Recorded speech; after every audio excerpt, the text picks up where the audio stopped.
Hello everyone and welcome to this episode of Ask the Expert. My name is Craig and I'm one of the larger team here at K3 Starcom. Today we're going to be talking to you about cloud, what it is, how different businesses are using it, and the different types of cloud available for your organisation. Public cloud is essentially like renting a flat. It's yours to use, but you're not in control of some of the fundamentals, such as the front door to your block or how noisy your neighbours are.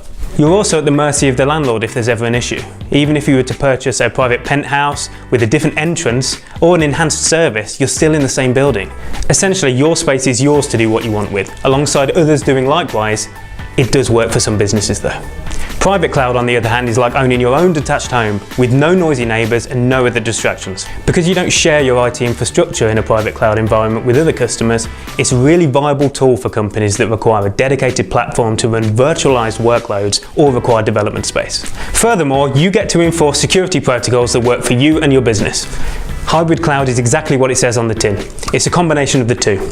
You may choose to have some of your business functions or data on the public cloud, like your mail server or your marketing platform. You can then host other applications such as ERP or CRM in a wholly dedicated private cloud solution for you. You can also use more private cloud space to run additional servers and meet seasonal demands without having to pay for what you don't use.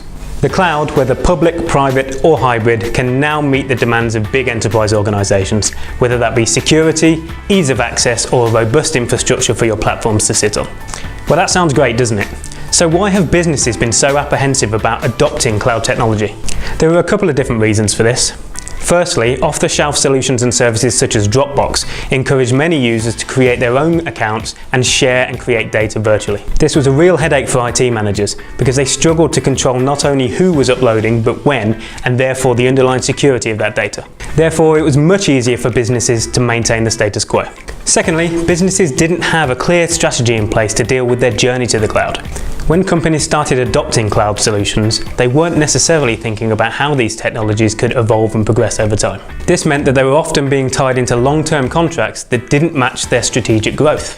But things have moved on. People are a lot more aware about what cloud technology can do for them, and the technology itself has also evolved. Previously, the cloud just wasn't capable of hosting a large enterprise-level solution, such as an on-premise ERP. It was either incredibly expensive to move to a private cloud platform, or you risked having tenant issues on the public cloud platform with noisy neighbours, low availability, or resource constraints. Software providers have caught up too. Take Microsoft's Office 365 for example. In bygone years, in the dark and distant days, you'd be installing those applications, such as Word and Excel, from a CD-ROM. Do you remember what those look like? Now Office 365 is cloud-based, however, it makes it easier for people to deploy and update those solutions, as well as cheaper for your organisations moving forward. It's not just the business basics that are being covered here either. Software developers are now delivering large-scale ERP, CMS and CRM solutions through the cloud. Some developers are also not delivering updates for on-premise solutions as they are with their cloud applications now. This means that organisations are often left behind and their legacy on-premise solutions are opened up to more modern cybersecurity threats. As an organisation, it's critical that you understand the business requirements from the technology that you're using so you can choose the right cloud platform for you. The cloud is great.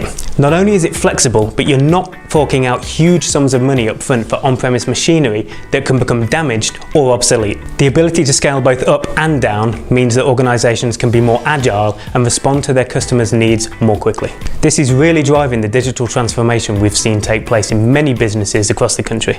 So there you have it. The cloud is a great tool for modern businesses to be more efficient and run at lower operating costs. However, it does need a real strategy, insight and an IT partner to work with who really understands your business. Thanks very much for joining us today, and we'll see you next time on Ask the Expert.